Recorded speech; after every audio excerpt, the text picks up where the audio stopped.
So the plan today will be to carry on with the garden cleanup.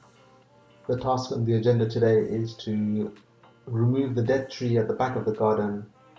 It died last year and no sign of any growth this year, so it's time for it to go.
Coming to the end of the video now. I've finished chopping the tree.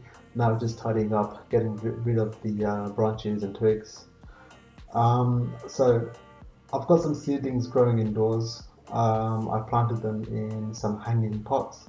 In the next video, I will hopefully show you how they are progressing along and how I made those hanging pots. I must say it's been quite successful. So I will hope to see you soon. Thanks for watching. Take care. Bye.